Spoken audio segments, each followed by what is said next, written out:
what you want, when you want it, where you want it. This is The Mesh. Foot Candle Films. Film news and reviews from two guys who really like movies. This episode is brought to you by the Foot Candle Film Society. For a schedule of upcoming screenings and membership information, visit the Society's website at www.footcandle.org. Hello and welcome to Foot Candle Films here on the Mesh.tv podcast network. My name is Alan Jackson. With me is Chris Fry. We are with the Foot Candle Film Society and the annual Foot Candle Film Festival. Chris, how are you doing? I'm doing fine. Listeners, as this is a audio podcast and not a video podcast, thank goodness, because I don't really, fancy myself to be on screen. But we are in our new spaces, so we have moved offices. Yeah, moved offices, moved studio. First time recording in here. We're still trying to get some things worked out. There's strange noises throughout the building that I'm trying to identify where they're coming from or what's causing them. But otherwise, I think, we're got our new digs here. So I learned how to turn the heat on just recently, which was good because it's a little chilly. Yeah, we are in October now, so yeah. It is an old building that we have are renovating. So, should be fun. Chris, how are you doing otherwise? Everything else good? Good, yeah. Our film festival wrapped up, but then things start back up for next year's festival, actually in November 1st.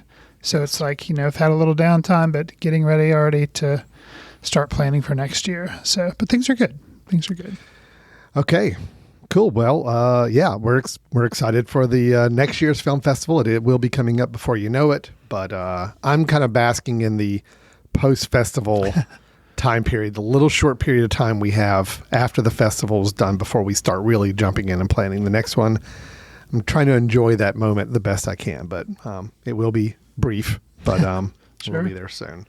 Okay, enough chit-chatting, Chris. Let's get into what we're here to do today.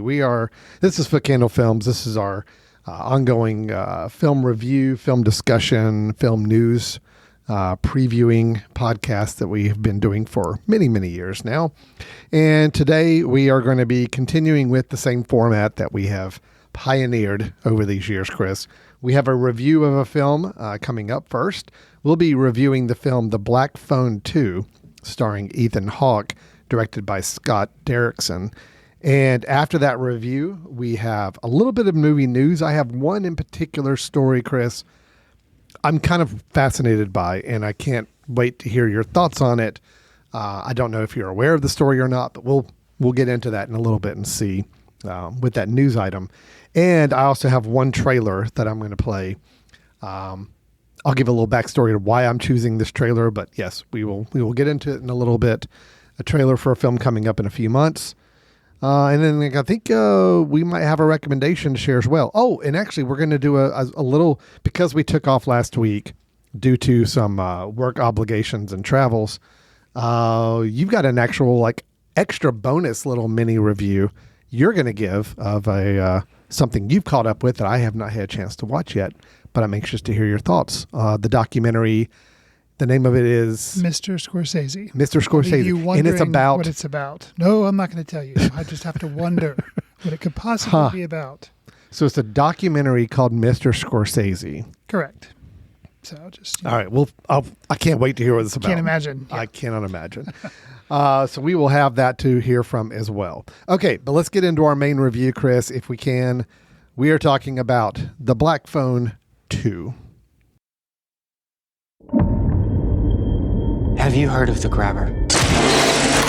I killed him. What happened in that basement really changed it. Finn, I had a bad dream. It was about missing kids. It was just a dream. About a real place. A youth camp. We have to go there.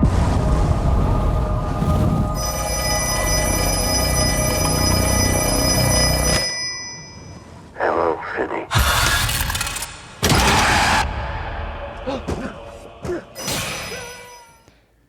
2021's The Black Phone was an indie hit at the box office. Director Scott Derrickson, along with co-writers C. Robert Cargill and Joe Hill, never really had intentions of making a sequel, but when something is successful or so successful, why wouldn't you make a sequel? The aforementioned collaborators all returned for the sequel, including the stars Mason Thames as Finney, Madeline McGraw as his sister Gwen, Jeremy Davies as their father Terrence, and, most importantly probably, Ethan Hawke as the menace behind the mask, the Grabber.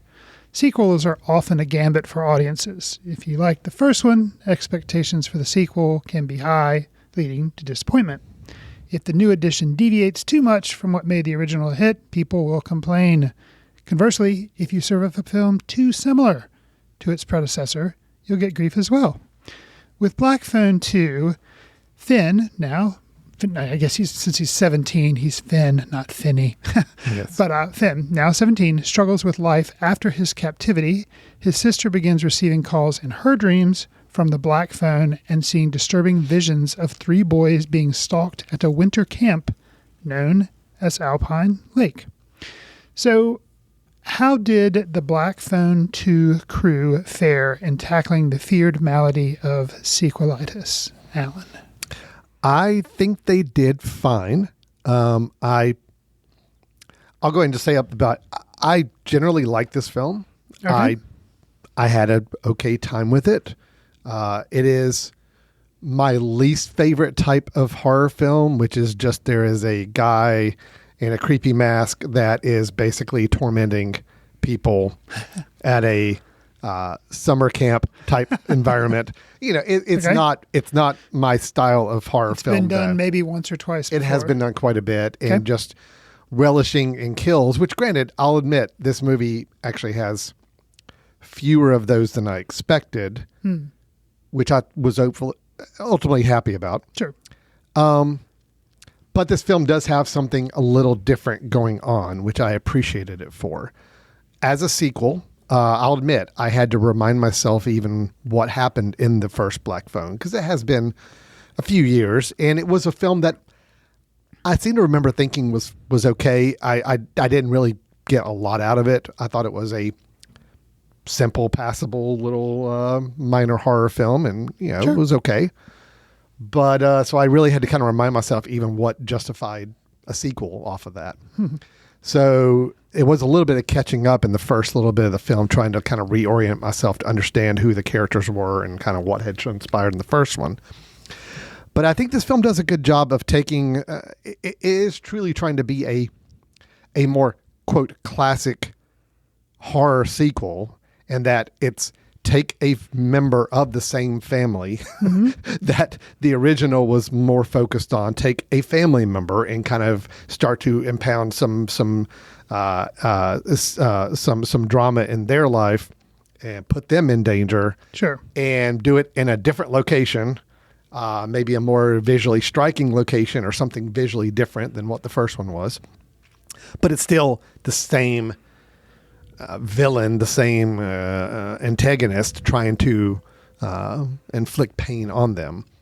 So it really follows a pretty standard sequel format, but I think this is what the film knows it's wanting to do. I think it knows it wants to make a little bit more of a throwback horror format film, and I think it succeeds in doing that.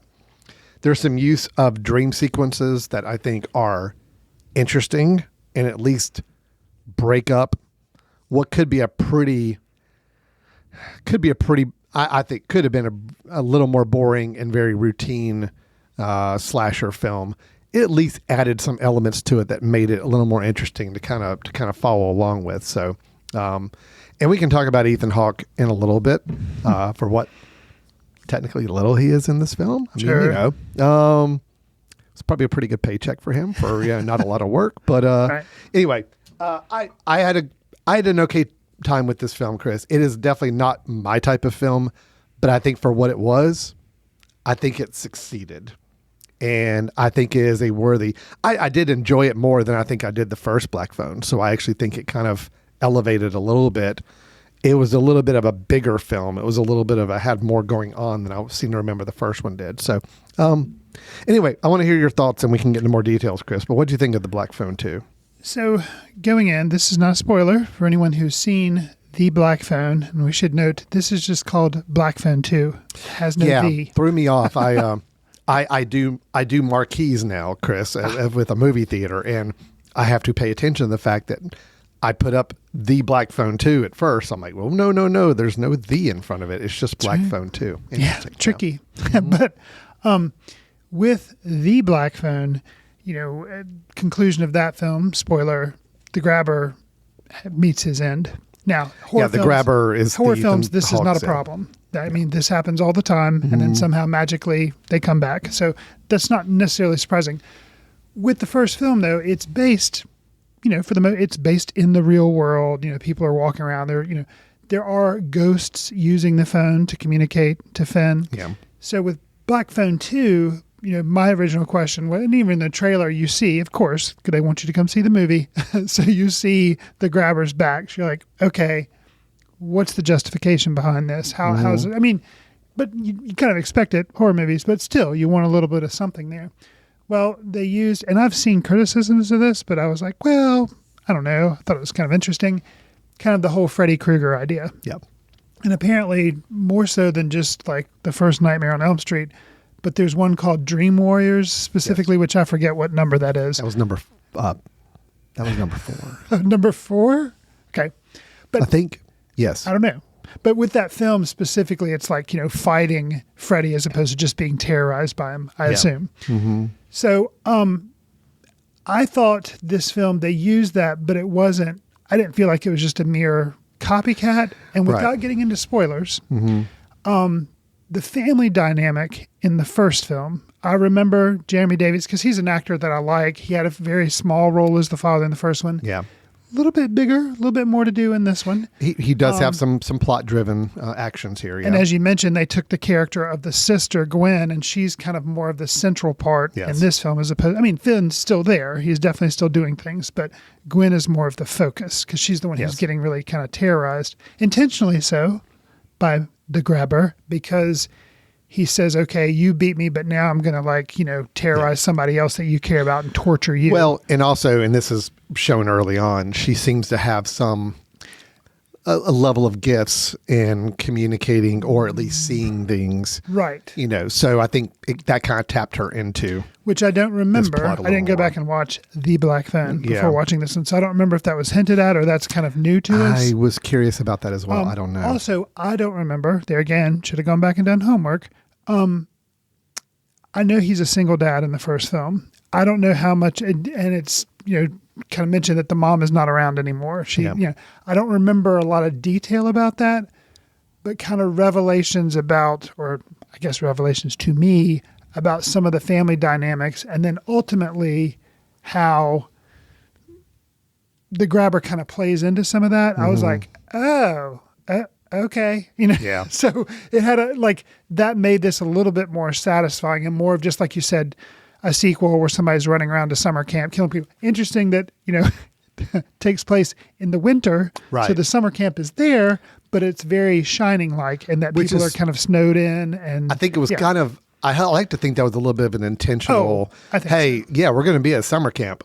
However, it's going to be the dead of winter and it's going to be iced over and it's going to be different. It's the whole overlook idea of this wonderful resort, but it's during the winter when nobody's there and it's like haunting things happen. Yeah. Same type thing with this summer camp. So I think it is, without ripping off, it's not carbon copying, let's say, Nightmare on Elm Street. Obviously, it's not carbon copying The Shining, but you're kind of getting touchstones of, and Derrickson, he's done horror films. This is, that's kind of what he does. Cargill helps write a lot of those. Joe Hill, Stephen King's, one of Stephen King's children, his son, I believe. He writes like graphic novels and stuff. So like all these people, this is kind of what they do. So it's like they're paying homage without just completely ripping off. And it worked for me. So I found it enjoyable. So that was everything built to, and it worked for me. Sure. Okay. I mean, I think you're on the same page I am. It's like I wasn't enthusiastic about the film. I don't think it's a great film, but I think it's I think it's pretty good entertainment for Sure. a couple hours, and And kind of like you said too, with the first film, what was fun for me in that film was not the premise, but it was seeing Ethan Hawke Sure. play a villain in a horror film. so That was fun for me. given that, and given Mr. Hawke's inclusion in Black Phone 2, Right. Which, as you kind of hinted at, he is kind of a dream ghost type thing. Yeah. So it's not like, it's pretty minimal. And I'm not even sure how many times when the mask was Right. being used, how many times it was actually him. yeah, So- I have a hard time saying anything about his performance in this because Sure. it was much more vocal performance, and and some I question how much of the visual acting we saw was him. But anyway, I think this is definitely a film more focused on our two young leads. Yeah. Especially the sister played by Madeline McGraw. Yes. Playing Gwen, and Mason Thames as Finn, as you mentioned already. And both of them I think are really good. I think especially Gwen, getting to play kind of the Madeline McGraw playing Gwen, kind of as the hero character to some degree throughout most of this, and it becomes pretty clear early on she's our focus. Sure. We see Mason and Thames as Finn early on, and you think it's going to be a little bit more heavy on him, but it shifts to the sister, and I'm actually happy it did because it gave us kind of another dynamic to explore there. So I think she was really good. I think she did great. Actually, all three, there are three younger people Right. that are kind of in this camp, and all three I thought were interesting. There's some great scenes where Gwen is being tormented in a dream. And again, like you said, Nightmare on Elm Street, we've seen this kind of thing before. Right. However, there was some cool moments of visually showing what her body was experiencing in the dream that we see in the real world. And I thought the way it was handled was very good. I think it was horrifying. It was like you saw what her two friends around her were experiencing, watching her Right. go through this. So it just felt a little more real with the whole dreams. She's having visions, she's having dreams about things, but yet they're affecting her in her real life. It seemed a little more tangible than maybe it would in a Nightmare on Elm Street film or something like that. So anyway, Sure. I like that. I do have to give one big issue Okay. with the film. And look, I get it. In a lot of these lower budget horror films, especially the ones we've seen over the decades, that plot machinations, reasons to get characters to go to a place or be somewhere at a certain time, you kind of stretch, obviously. You got to be creative in your writing, saying, well, how are we going to get these people to get to this place or get Gotcha. here? Mm-hmm. And I understand that may be a little bit of a homage to these old campy horror films. But here in Black Phone 2, I will say that the justification for getting our three characters to this camp, I felt like was probably one of the most forced, ridiculous things I've ever heard. Basically, it was hey, I did some research and it turns out our mom was a summer camp counselor at this camp. So let's go to that camp right now and we'll go be counselors there. And, Gwen's like, I'm going to go. And then Finn's dad is like, hey, yeah, you need to go with her. I was like, yeah, okay, I'll go with her. It's like, all right, you just decided to go spend an entire, however many months that you're expecting to go do this. And it was just, I don't know, it just seemed a little ridiculous. It felt really out of left field. She had a dream about it though, right? She did. Okay. But again, that's what it was. It was a dream. And it's like, oh, it turns out my mom was a counselor there. So I think we ought to go there and explore, but we can pose as counselors and sign up to be a counselor there. And it was one of those, I'm like, all right. Okay, I get you have to get them to the camp, but I think there could have been a more elegant way to do that. See, I disagree. Okay. If we had not had, which I'm not going to get into spoilers here, but if it had been just that, an excuse to get them up to a camp and then they run around and people are killed and that's it, then yes, my opinion would be much lower of that hijinks to get them up there. However, because the rest of the film heavily depends on dreams and the manipulation of dreams and the grabber manipulating dreams and everything, that makes sense that she was pulled up there because of that. And again, without getting into spoiler territory, what ultimately comes about because of the family things with the mom and I don't know, closure with some of the family situations. If that hadn't been done towards the end of the film, then it would be less more like, oh yeah, mom once worked at a camp. Let's go up there. Like, yeah, but because of some closure with the mom, it kind of works more for me. So Okay. but yeah, I mean, with these type of films, yeah, motivations for getting people into a different setting just so it's not all in the same neighborhood or whatever. Yeah, I hear you. But for me, it worked more because of some other things that went on. Okay. So that makes All right. sense. Well, that was one big hang up I had with the film. I'd say that, and a little disappointed we didn't have more of Ethan Hawke in it. Oh, sure. That was a bit of a disappointment, but I mean, I think ultimately the film still works, and treating him as more of a looming presence than necessarily an active participant in a lot of scenes.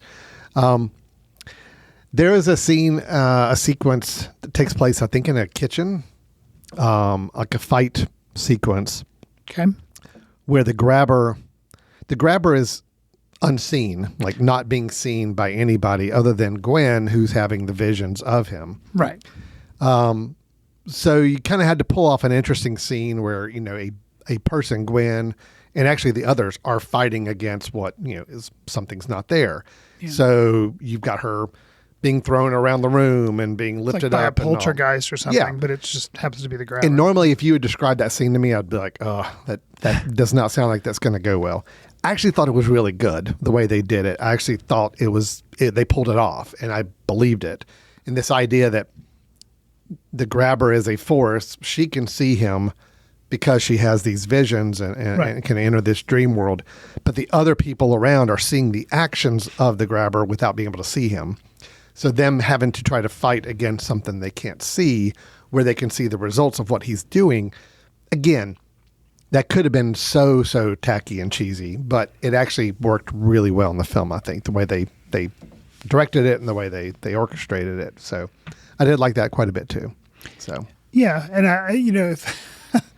okay, so I like the film. I think I enjoyed it a little bit more than the first one because of kind of how it circled around family a little more. And the first film to me, is just basically like an abduction horror film, and it's just how creepy. Yeah. I enjoyed seeing Ethan Hawke play a bad guy, but other than him kind of being menacing, which was fun to see him kind of be a menace, other than that, there really wasn't a lot there for me. Whereas this film, because of some of the things it did with family dynamics and stuff like that, and dreams and all that kind of, I did enjoy it more.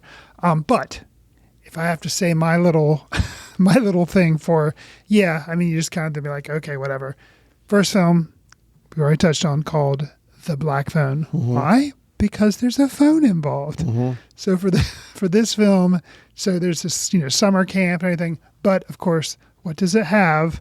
An old phone booth with a phone, so that way it can be Black Phone too. So, but I understand it's what you got to have a phone if you're going to call it Black Phone too. Right. So well, and I liked it kind of too because But I I think the filmmakers are very aware. It's not like they're being, it's like, yes, here's the phone. Well, even the very first scene we have, the very first shot, I mean, there's at least a rationale for the phone to be there. Sure. In that, again, I think they got me from the first scene. I was like, okay, I get it. There's a phone here. Yep. And now I understand the purpose of what that phone's going to be doing. So got it. And it works. You're at a summer camp. This is a summer camp from the 50s, 60s, 70s. It would have been running.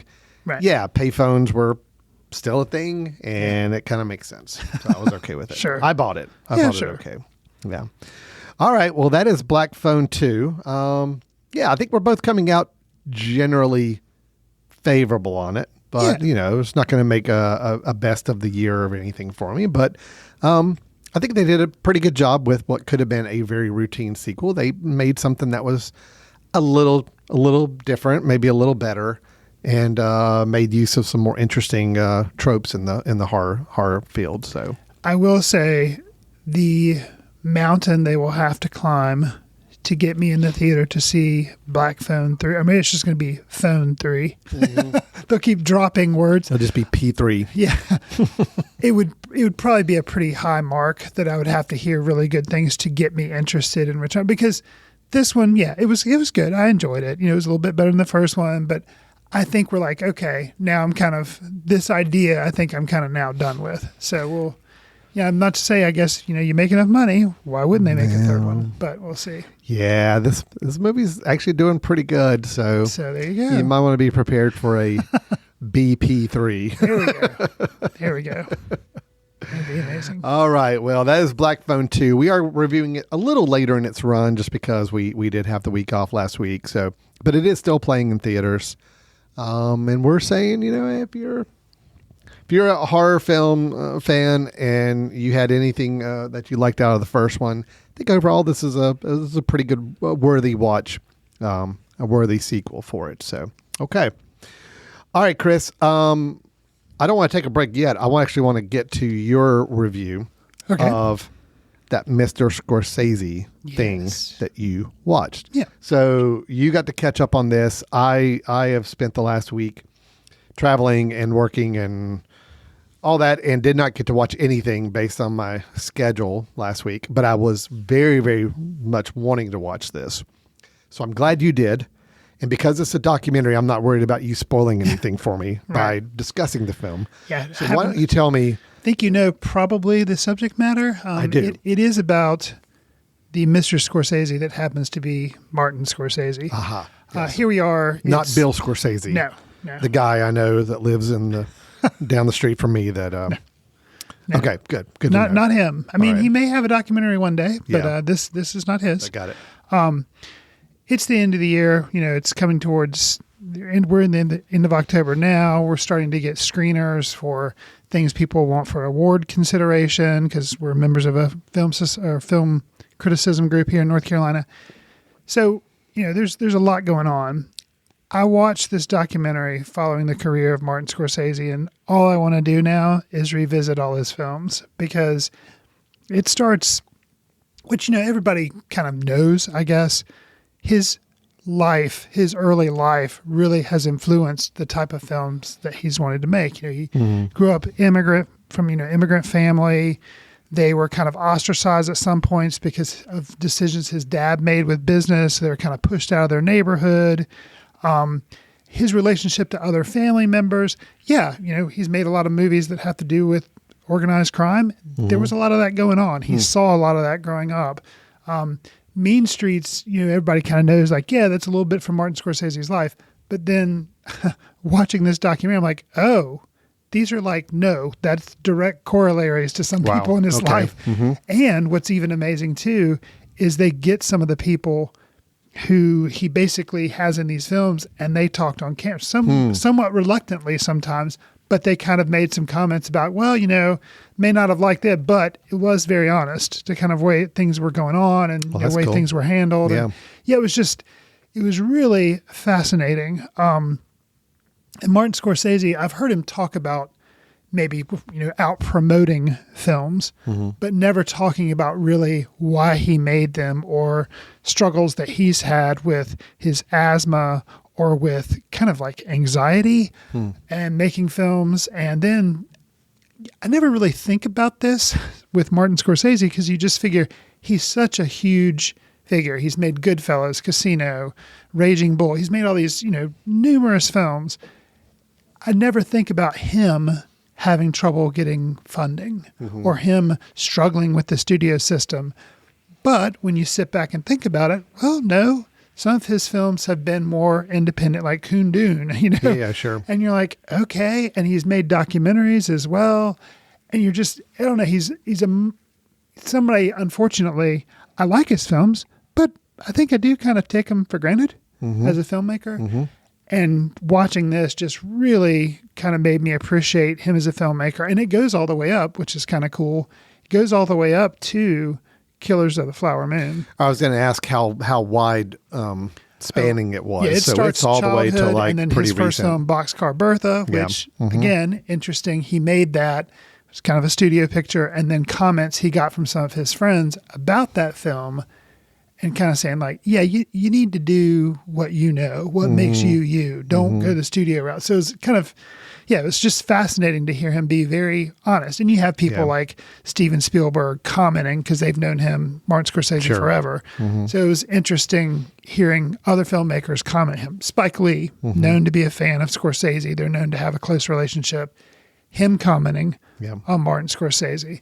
So yeah, just really fascinating. If you like Martin Scorsese, or maybe you like some of his films, I think this is a very worthwhile watch. It is Apple TV Plus. So if you have a subscription to that, you can watch it for free. It is 5 parts.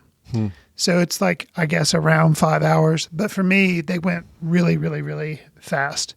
And actually, I wish I would have gotten a little bit more detail about the one film I don't think they touched on at all was Hugo, which that is kind of a different film for him. Yeah. So I wish they would have kind of spent like, oh, well, what made you decide to do this? What was your like working thing? Like just because every other film you kind of got a little bit of the process. Yeah. And then Killers of the Flower Moon, they did touch on it. You saw like, working stuff and some early filming with it. But then I would be interested to know kind of that last scene in Killers of the Flower Moon where he's actually on camera, some of his like thinking about that process.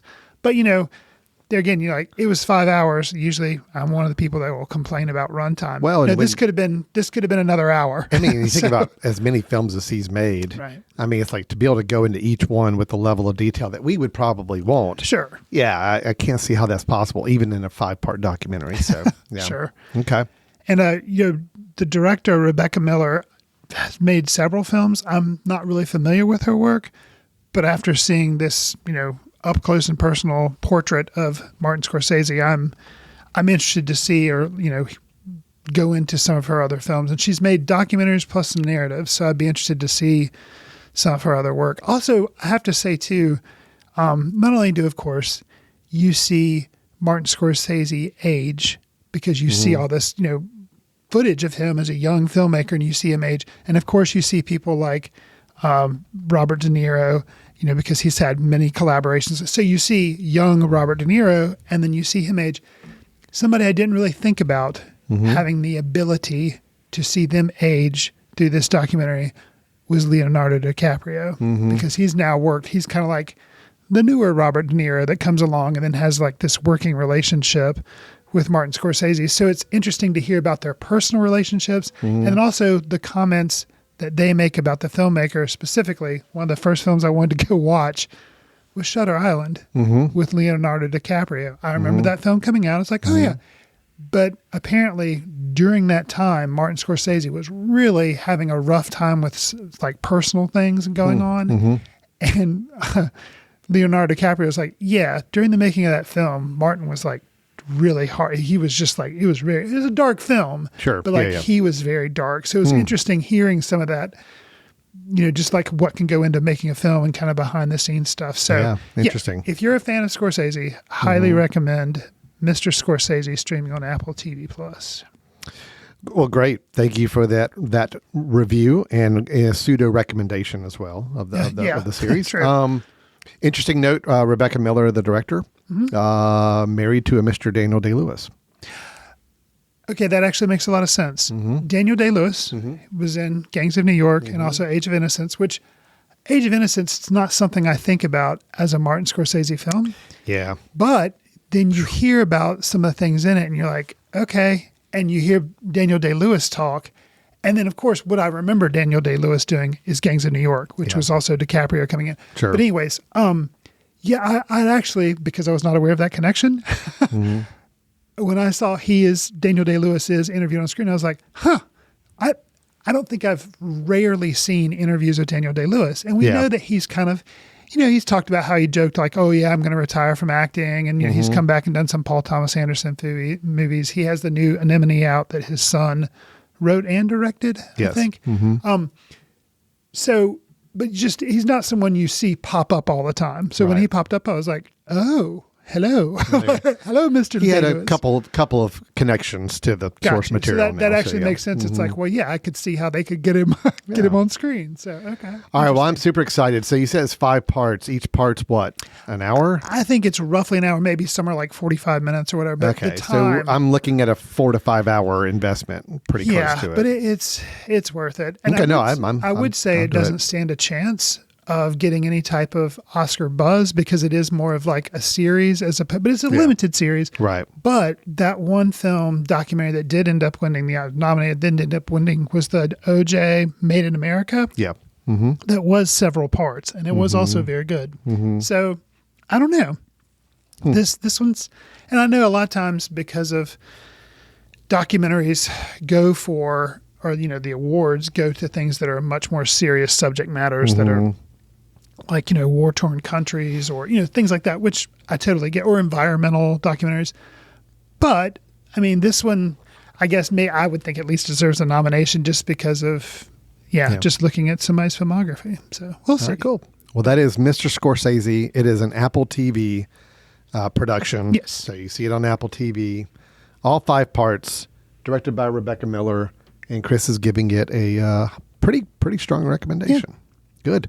All right. Well, thank you for that, Chris. Although every time you give a recommendation of something or something you review is positive, it just adds to my watch list, and my watch list has gotten longer and longer. Sure, and longer. understand. And, that's my only drawback. That's I love hearing you give reviews and recommendations, but it does ultimately hurt me by doing that. So anyway. Got you. I tell you what, let's take a quick break. When we come back, I've got a news item, I've got a trailer, and you have a recommendation, an actual recommendation to give. It will be a recommendation that will not add to your watch list because you've actually seen it. No, I've actually seen it twice, so I can I've easily seen it comment on it as well. twice recently as well, good. yeah. Okay, perfect. We'll explain all those teases here in just a moment. Stay tuned. You're listening to Foot Candle Films here on the Mesh.tv, and we'll be right back. Want to discover great podcasts or maybe even start one of your own? Welcome to The Mesh, Western North Carolina's podcast network built for creators and listeners alike. From local sports and business to comedy and culture, The Mesh is home to unique voices and fresh perspectives. Do you have something you want to say? The Mesh can help you bring your podcast to life with the tools, support, and platform you need to be heard. Check us out at themesh.tv, where great podcasts live and new ones are born.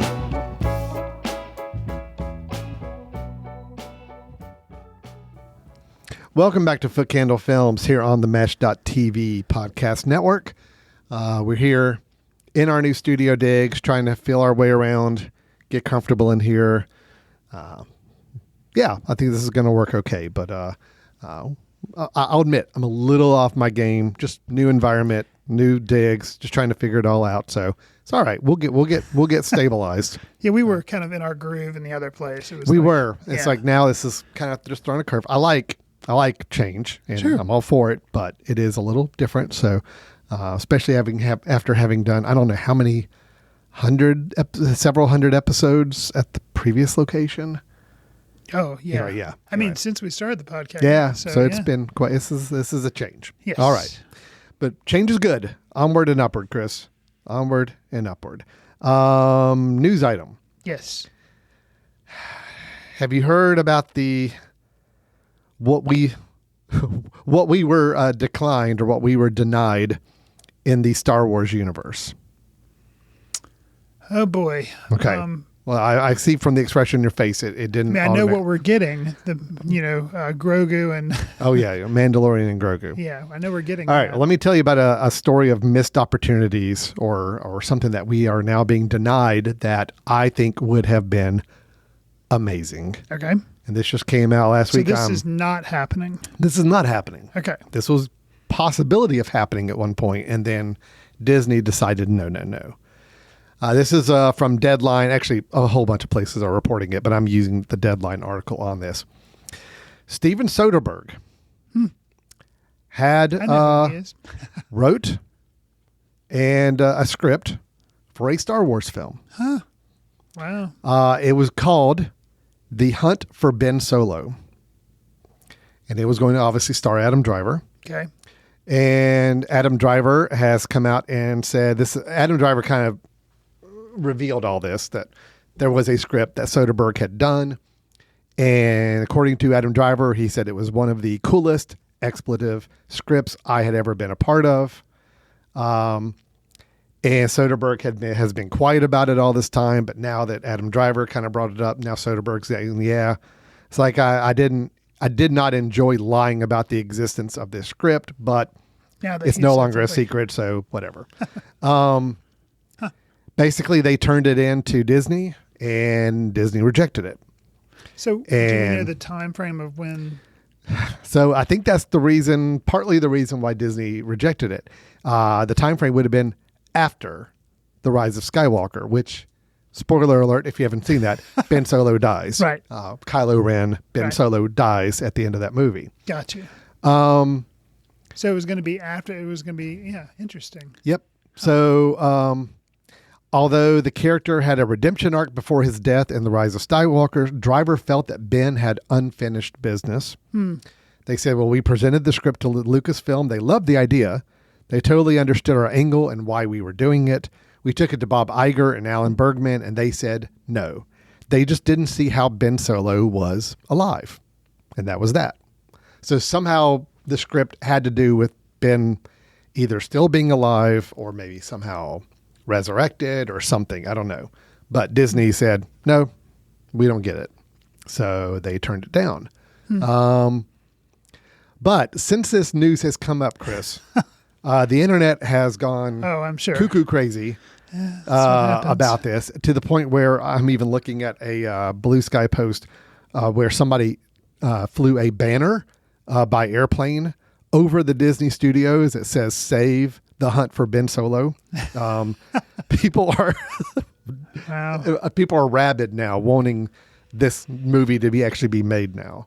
I've got to tell you, I love the idea of a Soderbergh written Star Wars movie. I mean, it would be especially focusing on a particular character that I admit, I think Kylo Ren, Ben Solo, for the new sequel series trilogy, was the most fascinating character we had. Yeah, and I do think he kind of went out with a whimper in Rise of Skywalker. It was not the best use of his character for that movie. Of course, it wasn't the best use of characters for a lot of people in that movie. But the idea of doing something to revisit that character and give him more of an interesting arc following up, and written by Soderbergh, I'm like, oh man, come on, let's do this. But anyway, so I can see why people are kind of infatuated with it right now. Yeah, and I think I like Star Wars, but I am ready to move past. Instead of doing something else, it's like reflecting on Luke Skywalker, reflecting on Han Solo or Princess Leia. Like, let's let those characters can still be mentioned, they can be a part, but let's not just spend movies just going with a new character, Ben Solo. Yeah, that seems perfect. So I would have. Well, I mean, and we even talked about there was talks of there being a movie about Rey, the Daisy Ridley character, which we were both like, yeah, let's do it. That sounds great, because I do feel like some really great characters were introduced in that sequel trilogy. Sure. That I just don't feel like we got enough of. Right. I mean, honestly, all four of the characters I would say were brought up in those sequel series: Rey, Finn, Poe, played by Oscar Isaac. Yeah. I'm like, these are great characters. And then Kylo Ren or Ben Solo, I'm like, yes, all four of these. Let's do something with them. And unfortunately, I think we've all just got a bad taste in our mouth after Rise of Skywalker. So it's like, leave it, we're done. And now it's like, no, actually, those are really great characters. They all deserved better and more than what we got. So I'm all for doing anything with any of those four characters and having some fun with them, because they were all set up so well in The Force Awakens. Yeah, sure. And just some great promise for all of them. And I just feel like by the third film, it had kind of been wasted. But anyway, missed opportunity. It's not going to happen.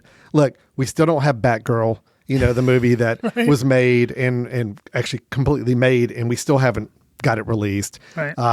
So no matter how loud we scream, right. Coyote versus Acme, or Acme versus Coyote, it sounds like it's going to come out. but we still haven't seen it Somebody yet. has gotten the rights to Right. it. but And yeah. those were movies that were completed. I mean, the fact that this was just a script, I'm like, no, look, we're not going to see this movie, but man, it would have been cool. So Yeah. it would have been nice. All right. Well, that was the big news I wanted to share there. I hold out, but I don't think it's going to happen because everybody, a lot of fans did not like The Last Jedi, although I did. Well, I did. Yeah, Ryan Johnson.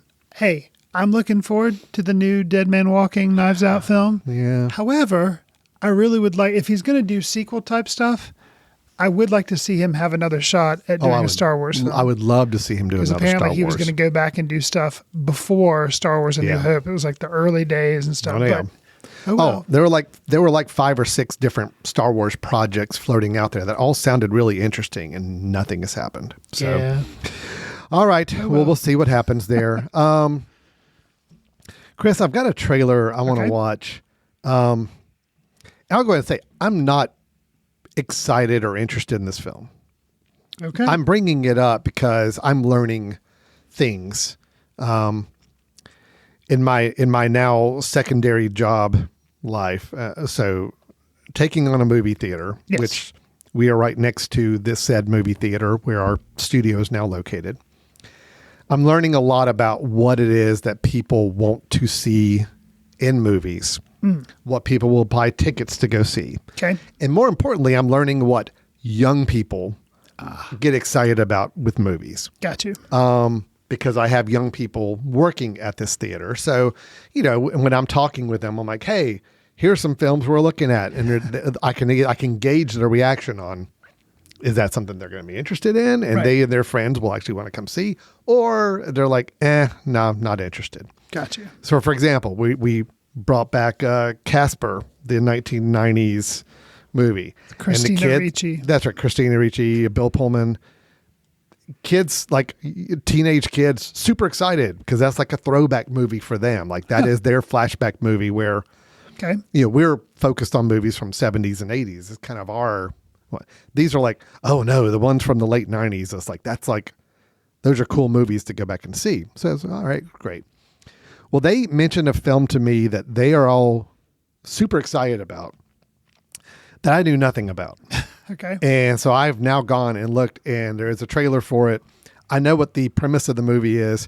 I've got a feeling that this is not something I want to watch. Okay. But I want us to watch the trailer and see, are we just completely out of touch, or I'm completely out of touch, or maybe there's something to this that is worth watching. Okay. The film is called Primate. And it is a horror film. Yes. Okay. And I saw a trailer for it. Oh, you did? I did, but I want to watch it again because I was kind of like, what is this? Yeah. But yeah, okay. The movie's called Primate, and as you can probably imagine with the title, it's all about elephants. Right. Yes, it is it's elephants. And, Nice. all right. No, it's about obviously a monkey. Gotcha. It is a killer chimp. Now, supposedly based on a true story, is what I understand, like a true story of a domesticated monkey that kind of turned bad. Do you remember the documentary that we showed for Foot Candle at our Foot Candle Film Society early on? It was called Project Nim. Yes, I do. Yes. And that, I don't think it obviously went into as dark as this film went, but it kind of, I don't know, it had some interesting resonance as far as like people working with nature and then wanting certain things, and maybe those things don't come to pass. So I'm wondering if that's maybe the angle they're interested in, maybe. Yeah, I'm trying to read and see like where the word is that this is kind of based on true story, because I know I've read that somewhere. Okay. The Deadline article I'm looking at now is not mentioning that true life story, but I think there's probably got to be some basis in reality for a domesticated monkey kind of Breaking Bad. So, Sure. Anyway, that is what Primate, supposedly the young kids are now kind of excited about this movie coming out early 2026. Okay. Yeah, the New Year's winter box office. So it looks like probably January. That's when Primate will be coming out. The Johan Roberts directed and co-written movie follows a friend's Hawaiian vacation that goes wrong when the pet chimp, Ben, turns on his master and those around him. Got you. All right, so let's take a look at the trailer for Primate and see if we can make heads or tails of what has got the kids all excited these days. So here we go. 911, what's your emergency? He's acting crazy. He killed all the others. Who killed the others? We're in Hawaii, baby. This is crazy. This is home. There's someone I want you to meet. This is Ben. My hand? He wants to shake my hand? Yeah. Hi, Ben. Our mom rescued him, and now he's part of our family. Ben, happy. He's kind of cute. Yeah, right?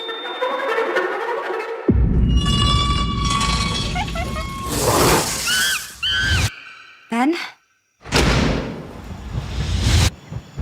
Did something bite him?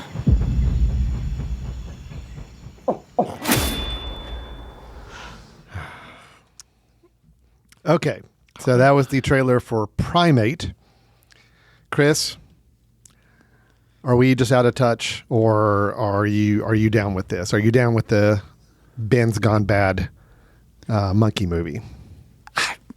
I mean, the shame of it is, I guess, with any film that is not a franchise and people aren't familiar with, horror films, you got to show them just enough that they're interested in, but I feel like I've seen the whole film Right. now, Yeah. which is a shame. I mean, the idea, kind of like watching the trailer again, yeah, it's, take in this monkey, but nature ends up kind of, they don't want to be captive probably, and it goes bad and then starts killing. I will say I am interested too, because the mom was a scientist and kind of adopted him. We see flashes of Troy Kotzer, who was from Coda, who's the actor that, uses sign language and all that. Yeah. It seems like he's in this because you see him a little bit, which that could be an interesting thing with like how the animal is able to communicate and all this kind of stuff. So I'm glad to see that they're, it could be good. I think, unfortunately, it seems the goodness, the uniqueness of the idea, I think could just devolve into being more of a typical slasher movie. It did. But Yeah. I mean, I'd love to think that there's a little more to it than what we saw, but Sure. what we saw seemed pretty cut and dried. Yeah, pretty sure. cut and dry. And yeah. I say it's using the technology, which never could have been done before because the ape would have looked fake, but it's like you have the good CGI graphics that they've done in like the Planet of the Apes films. So it's like that idea, but just done as like, single ape. So the whole idea that somewhere I had heard that this was based on a true story. I've got to imagine the true story, if there is one, is simply that a monkey started being aggressive. got aggressive, right? And towards his own family. I don't think this story that presented in this trailer, I'm pretty sure we would have heard more about this on a national news level if they had gone to this degree. So I'm thinking this is a much more exaggerated from a smaller incident. But anyway. actually, it reminds me a lot of something that was fictitious but was on big screens recently, a couple of years ago, is the chimpanzee that was used in Nope. Oh yeah, I did think about that he as was well. On that TV, opening and sequence, he was like a TV sitcom character, and then how that kind of went south. So yeah, I don't know. All right, well, that is Primate. That is coming out January 9th. I do see it is only 89 minutes. So there's did you see that? Okay, well, that's there's good. that. It's short. All right, well, that is Primate. Supposedly the kids are all excited, so we will see what happens with that. All right, Chris. Well, we are at that point of the show now where we're going to wrap up with your recommendation for us. Like you said, it is one that I am already privy to. I know what you're going to recommend. I will be happy to chime in some.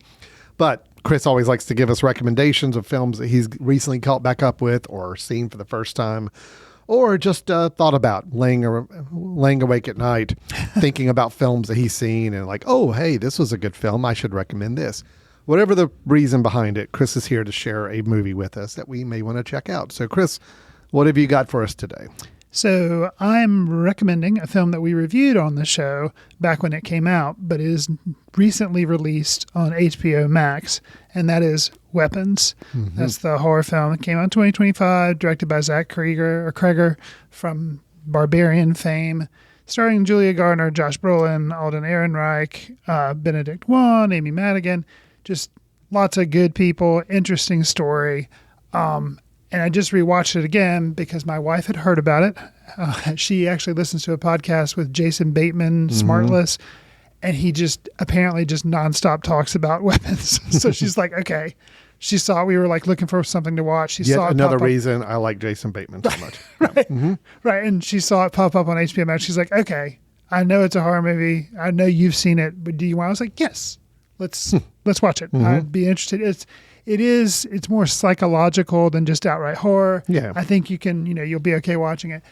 And man, we start at the opening narration and then the George Harrison song, Beware of Darkness, starts. I'm like, oh my gosh, I'd forgotten how much I love this film. And especially that beginning, just like the cinematography, the camera work, and the way the music's used. I'm like, the editing, man, it's like, oh man, this is just clicking on all levels. So if you haven't caught up with Weapons, it's on HBO Max now. I recommend it. It's one of these films that I guess film nerds probably love, but when it comes time for Oscars, it probably won't get anything just because this isn't typically the type of genre that's awarded, but it's definitely something that's worth seeing. So, agreed.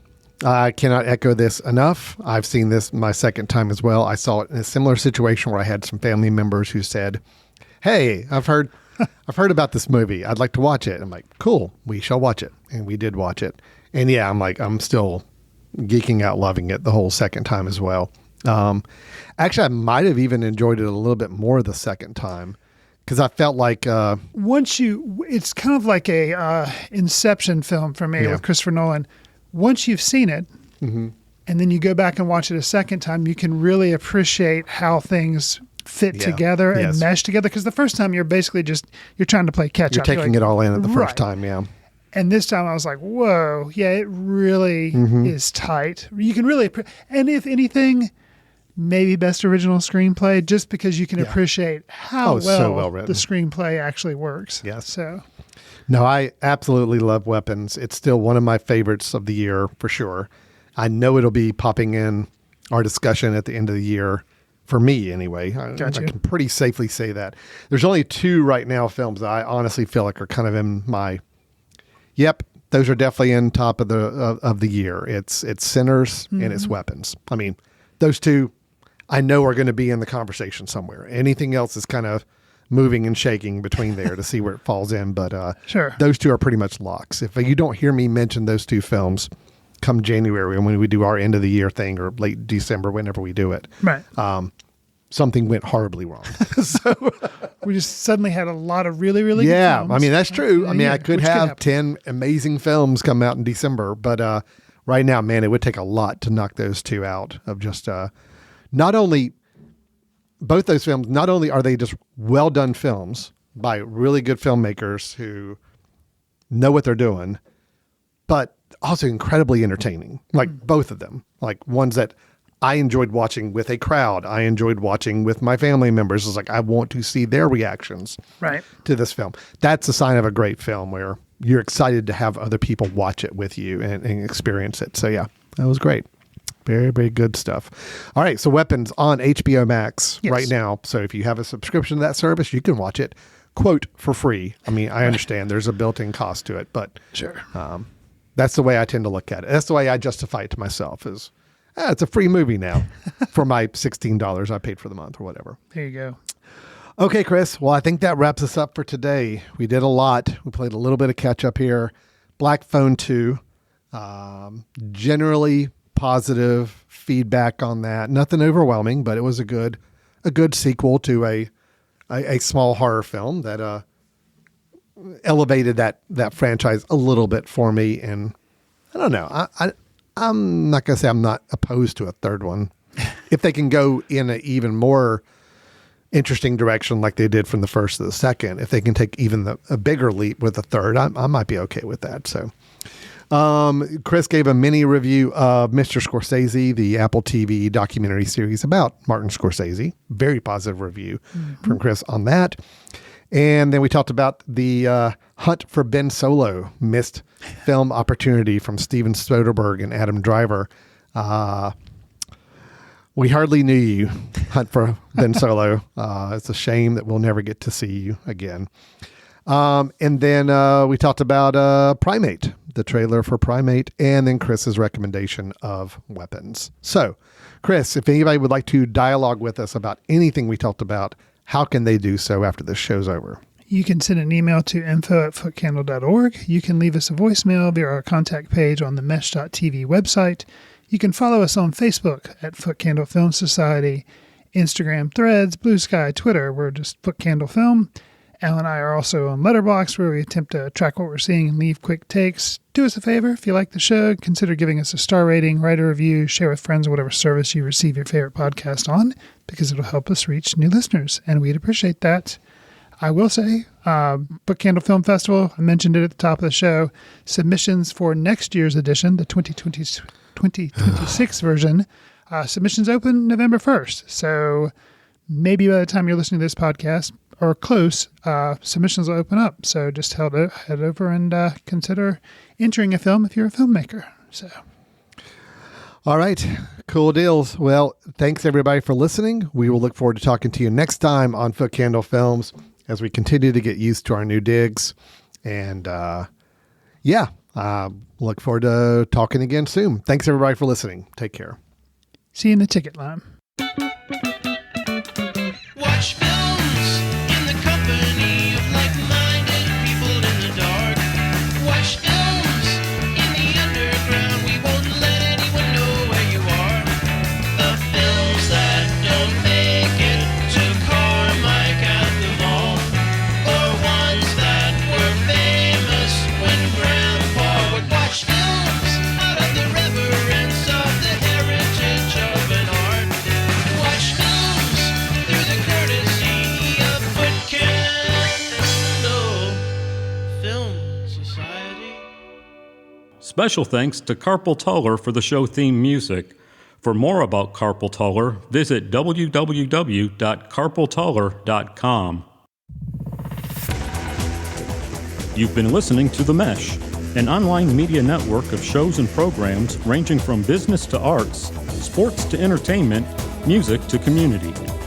All programs are available on the website as well as through iTunes and YouTube. Check us out online at themesh.tv. Discover other network shows and give us feedback on what you just heard.